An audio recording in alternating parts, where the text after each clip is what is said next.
last time you and I podcasted, it felt like the end for James Franklin. We talked about why that was, why it felt untenable, why it was toxic between that fan base and him, the 10 plus years of experiences, but also kind of like the same movie playing over and over for each year. And then just the bottom falling out within a 15-day span this season. I want to get your thoughts, though, on Sunday when you found out that Penn State had actually made the change, that Pat Kraft had decided to fire James Franklin. So it was one of those, it was a matter of when and not if. And I know a lot of people are like, well, you can't lose those 3 games in a row. That's why he got fired. And I think that's the reason why he got fired when he did. But I think when you look at it in totality, they were like, this guy did a great job of bringing us back to a place where we're competitive every year.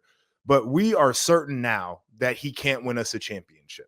That was my initial reaction to this firing, was like, it was a commentary on his ability to take them to the highest heights at Penn State.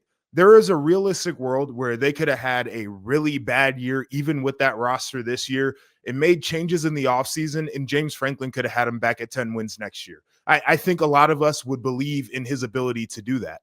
The idea that he had this team and they put that investment into the coaching staff, and you have these results, was everything that people needed to see to say that he's not the guy to get us over the top. It's a very interesting thing. I've got a lot of thoughts on like the ripple effects of what all this means. But to me, that was the biggest thing that stood out, was like, this is he can't do it. We were waiting to see if he could. And it became very clear that it just wasn't going to be a possibility for him at Penn State. I'm with you completely on the timing. The timing is because it bottomed out. Because when you watched the game against Northwestern, that team was uninterested in playing football. Right, 20-point favorites in 2 games and lost after a right? bad loss to UCLA. Yes. Like there was no bounce back, there was no get right. And then Drew Aller goes down, and the post game was very obvious. I felt James Franklin was given an opportunity to like defend himself, fight for the program, and it was out of him, right? Like everyone knew, and that's why it had to be done in the midseason. But I think your overall point is completely spot on. I think you are giving a coach every possible resource that they need, right? So if he says, hey, we need to go out and get Jim Knowles, we need to spend, we need to do this, we need to spend to get receivers, we need to spend money to keep our running backs and do all of these things, then you run out of reasons. You run out of excuses when it doesn't work. And that's ultimately what happened here. This team was nowhere near like the sum of its parts, nowhere near what it was last year when it had a lot of these same pieces. And it became very obvious, I think, to your point, that they were not going to break through. They had reached their ceiling under James Franklin. And Pat Kraft talked about it this week that, he expects them to win a national championship. He had a lot of interesting things to say. So let's just listen to the Penn State athletic director this week about firing James Franklin.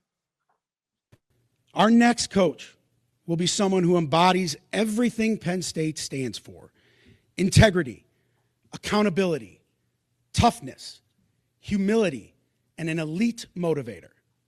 We'll find a coach who can achieve excellence at the highest level, doing it with confidence and conviction. Recruiting will always be a pillar here. We want someone who will attract elite talent, retain players in the NIL era, and make Penn State a destination. This is also about the modern era of college football. Our next coach needs to be able to maximize elite level resources, attack the transfer portal, and develop at the highest level. This person has to fit Penn State. They need to represent the toughness, the blue-collar work ethic, and the class that defines this institution. We want someone who honors our tradition but isn't afraid to evolve, someone who understands the weight of we are and leads us forward with a vision of championships. The right coach will rebuild the unity and pride that defines this historic program. And they will ignite this fan base around a shared belief that we're capable of greatness and we're going to do it the right way. And we are the best program in the country. We have made significant investments in this program. We compete in the best conference in the country. And we have the best fans and alums in the country. With a renovated stadium on the horizon, I have nothing but confidence in our future and in our ability to attract an elite leader for our Penn State football program.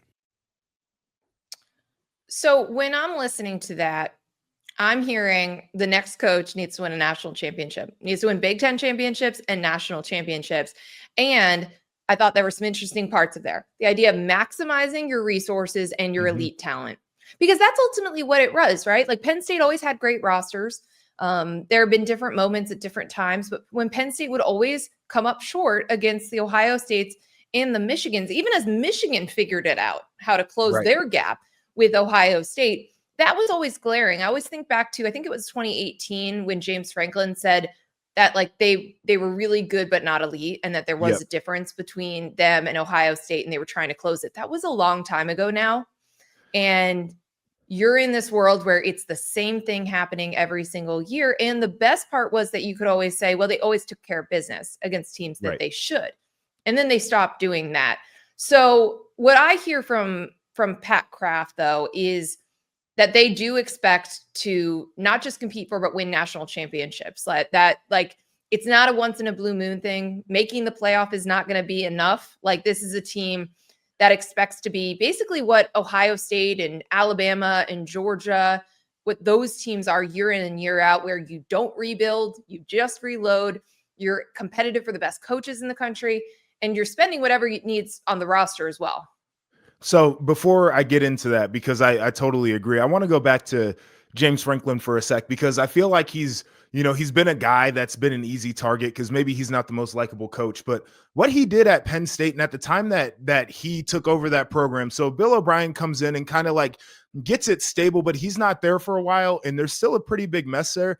And James Franklin comes in and he rebuilds that thing. And half of his seasons there, he won over 10 games. He won over 100 games total as a coach at Penn State. Like, there's a lot of great there. And I think there's part of this conversation where you need certain people at certain times in programs. And he is a really good builder. He did it at Vanderbilt, had them respectable. And then he goes to Penn State and gets them to a place where they're now expecting to win championships on a regular basis. So there's a lot of credit there. But to your point, like, he couldn't get it done.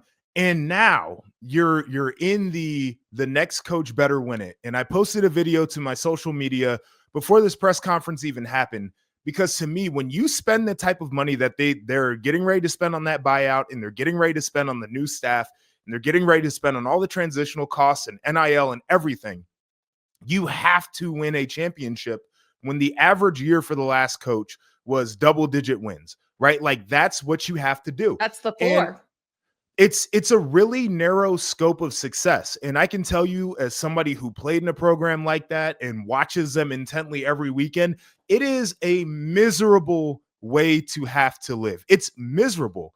Famously, or maybe not so famously, when I was at Ohio State, we won 50 games and only lost 4 in a 4-year span. My freshman year, we couldn't play in the postseason because we had sanctions.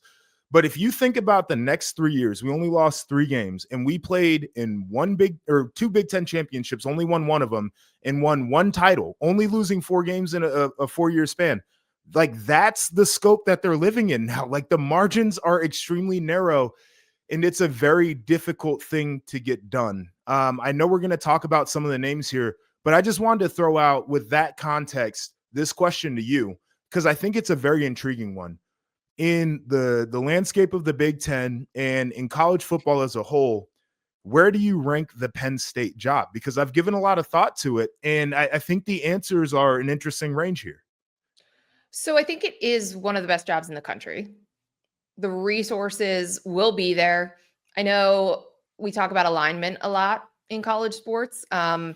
This was one of the things that James Franklin really harped on coming into this season, was that they finally have it, right? Like, the president, the athletic director, and the head coach knew what it was going to take for football from a resource standpoint. So again, I think you have all of that. You can hear it in Pat Kraft's emotion. He sounds like a football coach, like he is a football coach's best friend as an AD. So you're going to have all of that. It's remote. I don't know that every coach realizes that all the time until you go and play at Penn State, but 3 hours from Pittsburgh, they 3 could hours from just Philly. listen to James Franklin talk about having to fly to the West Coast and The understand that. runway.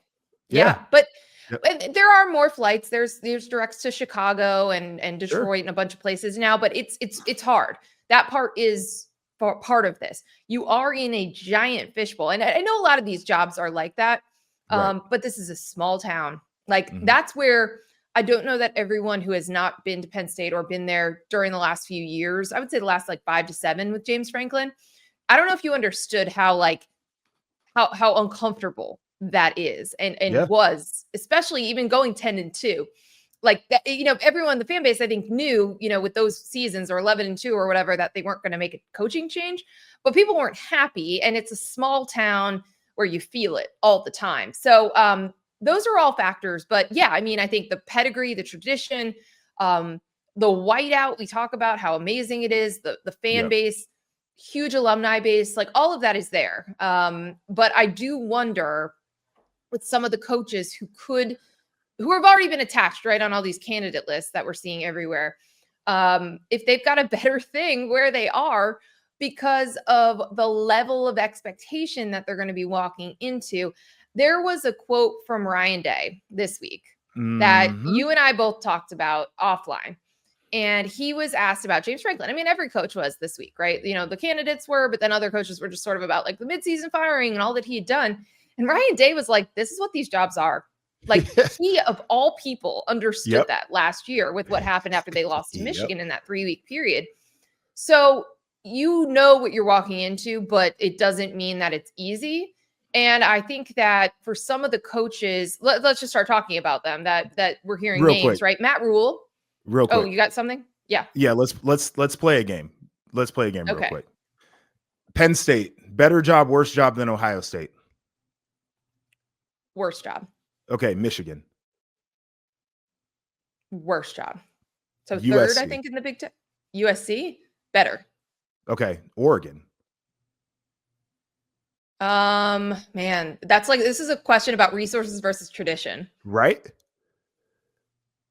I say better. And the reason I brought USC in there is like LA is crazy with all the different everything going on there, but they have money and they also have the tradition there, right?